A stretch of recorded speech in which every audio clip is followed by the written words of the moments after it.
नमस्कार, मैं हूं आपके साथ विशाल कालरा। किसानों के साथ कल सरकार की जो वार्ता हुई वो बेनतीजा रही, लेकिन सब कुछ ठीक हो जाने की उम्मीद अब भी बाकी है। सरकार के मुताबिक बातचीत सार्थक रही है और अब 3 दिसंबर को चौथे दौर की बैठक में मामले का हल निकलने की कोशिश की जाएगी। कुल मिलाकर किसान आंदोलन कर रहे हैं, सरकार उन्हें समझा रही है, लेकिन इस सब के बीच कुछ लोग हैं जो किसानों को भड़का भी रहे हैं। पंजाब के किसानों की आड़ में खालिस्तानी रोटी सेक रहे हैं, खालिस्तान के पक्ष में नारे लगा रहे हैं। सवाल यह है कि क्या किसानों के बहाने खालिस्तान के पक्ष में अंतर्राष्ट्रीय साजिश हो रही है? अंतर्राष्ट्रीय साजिश हम क्यों कह रहे हैं ये आपको बताएंगे, लेकिन सोमवार को दिल्ली के सिंघू बॉर्डर पर हमने जो देखा वो हैरान करने वाला था। हमने वहां पर एक ऐसा ट्रैक्टर देखा जिस पर AK-47 राइफल बनी हुई है, खालिस्तान जिंदाबाद का नारा लिखा हुआ है। ये तस्वीर हमारे उस दावे को पुख्ता करती है जिसके मुताबिक इस आंदोलन को खालिस्तान समर्थकों ने हाईजैक करने की कोशिश की है। हालांकि इस ट्रैक्टर पर कोई नंबर नहीं है, अभी तक यह भी पता नहीं चला है कि इस ट्रैक्टर का मालिक कौन है, लेकिन इससे इस आंदोलन में खालिस्तान की एंट्री पर हमारा शक जरूर पुख्ता हो गया।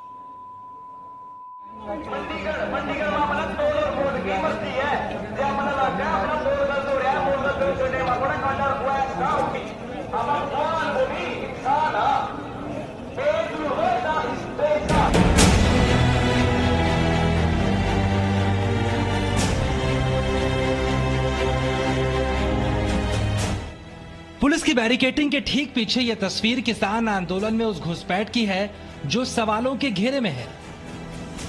ये दिल्ली को हरियाणा से जोड़ने वाले सिंघू बॉर्डर की तस्वीर है। एक और पुलिस की बैरिकेडिंग है और दूसरी ओर वो तस्वीर जिससे किसान आंदोलन के हाईजैक हो जाने की बात सामने आ रही है। बैरिकेडिंग के ठीक पीछे एक ट्रैक्टर लगा है और उस ट्रैक्टर पर AK-47 राइफल की तस्वीर बनी हुई है। साथ ही खालिस्तान जिंदाबाद का नारा लिखा है। इस ट्रैक्टर पर ना तो कोई नंबर लिखा हुआ है, अभी तक ये भी पता नहीं चल पाया है कि इस ट्रैक्टर का मालिक कौन है। सवाल ये है कि किसानों के आंदोलन में ये ट्रैक्टर कहां से आया।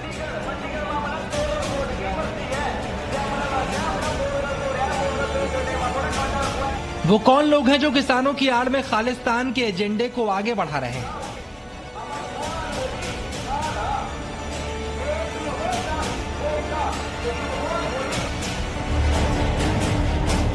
अब 2 तस्वीर देखिए। पहली तस्वीर 30 नवंबर की है और दूसरी तस्वीर 1 दिसंबर की। 2 दिनों तक खालिस्तान जिंदाबाद नारे वाले इस ट्रैक्टर को जी न्यूज के कैमरों ने देखा। साफ है, अगर गलती से किसी ने इसे यहाँ पर लगाया होता तो अब तक इसे हटा लिया गया होता, लेकिन ये इन्हीं नारों के साथ यहाँ पर खड़ा है। इस तस्वीर के बाद अब ये जिम्मेदारी हमारी थी कि हम मालूम करें कि ये ट्रैक्टर किसका है और कौन उसे लेकर आया। इस वक्त हम सिंघू बॉर्डर पर हैं, जहां पर किसान धरना दे रहे हैं, आंदोलन कर रहे हैं, प्रदर्शन कर रहे हैं। पुलिस का चारों तरफ घेरा है, ये तस्वीर भी देखी जा सकती है। लेकिन इस आंदोलन की हम आपको एक और तस्वीर दिखा रहे हैं, दूसरा पहलू भी बता रहे हैं। भाई साहब, कहाँ, क्या नाम हुआ? रणजीत सिंह। रणजीत सिंह जी, आपका ये ट्रैक्टर है? नहीं सारा जी, किसका है? ये यूनियन से भी आई लोगों का होगा जी। कोई भी यूनियन से आया उनका लोगों का होगा। कहाँ से आया है ये ट्रैक्टर? ये तरनतारन अमृतसर से आया। तरनतारन अमृतसर एक साथ आए हैं सभी लोग जी। हाँ जी। तो इस ट्रैक्टर में कौन आया है? कोई एक किसान आए होंगे और कौन आएगा? हमने वहां पर मौजूद लोगों से सवाल किया कि ये ट्रैक्टर किसका है और ये नारे किसने लिखवाए। जी न्यूज के इस सवाल पर लोग भड़क गए। कुछ ऐसी चीजें लिखी हैं जो देश के खिलाफ है, इसलिए हम पूछ रहे हैं। देश के खिलाफ नहीं है, ये किसान 500 किलोमीटर से आए हम लोग। एक कोई बनाए वो देश के खिलाफ नहीं, वो देश के खिलाफ नहीं है। देश गया देश के खिलाफ है। हम भाई साहब, आप देखिए आगे क्या लिखा है। आपका है पता है तो वो खिलाफ है, जो आपने कानून बनाए वो देश के खिलाफ नहीं है। कुछ बहाने बनाने लगे तो कुछ बेवजह की दलील देने लगे। एक साथ कई लोग जमा हो गए और नारेबाजी शुरू कर दी।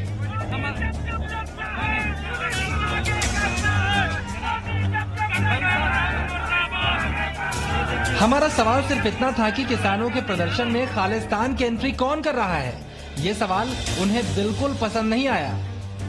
मेरी बात जो मैं बोलने वाला वो भी सुनो।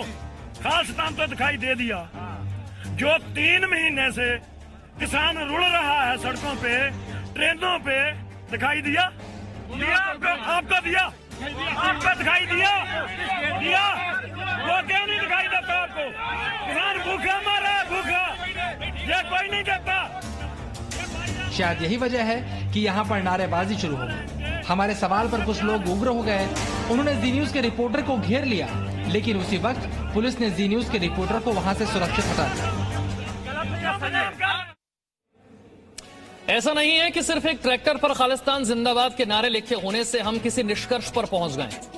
दरअसल लगातार ऐसी घटनाएं हुई हैं जो किसानों के आंदोलन में खालिस्तान की साजिश के सबूत दे रही हैं।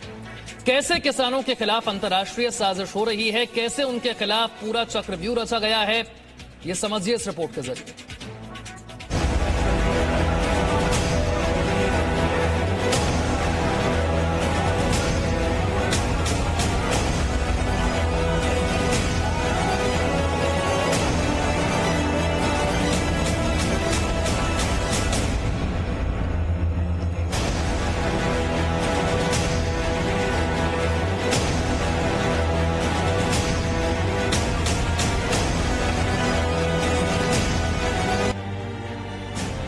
ट्रैक्टर पर खालिस्तान जिंदाबाद और AK-47 लिखे होने की पूरी कहानी बताई हमने आपको। अब किसान आंदोलन में खालिस्तानियों के घुसपैठ के चक्रव्यूह को समझिए।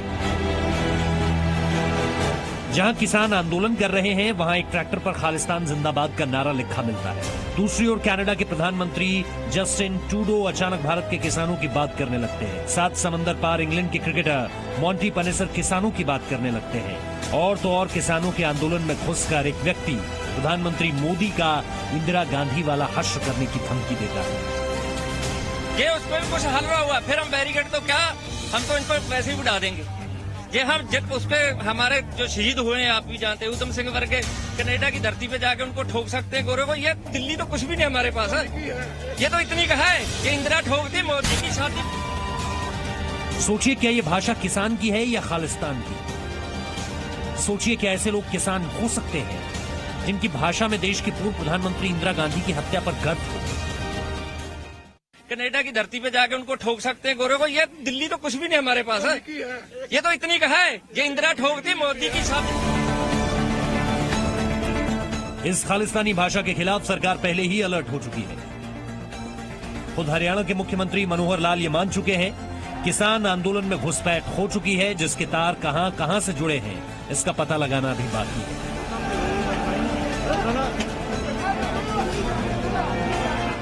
कुछ इस प्रकार के अनवांटेड एलिमेंट्स ये इस भीड़ के अंदर आए हुए हैं। उन्होंने नारे बोले हैं, एकदम सीधे सीधे नारे बोलते हैं। जो ये कहते हैं उनके अंदर से जो चली है, जो ऑडियोज वीडियोज चली हैं कि हम इंदिरा गांधी को ये कर सकते हैं तो मोदी को क्यों नहीं कर सकते हैं।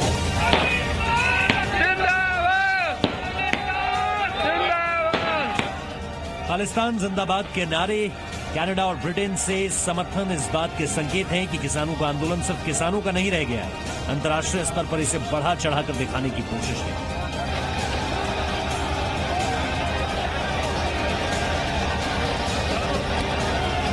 और इसी वजह से यह सवाल उठता है कि क्या किसान आंदोलन में खालिस्तानियों की एंट्री हो चुकी है? पूजा मक्कड़ के साथ ब्रह्म प्रकाश दुबे, जी मीडिया, सिंघू बॉर्डर।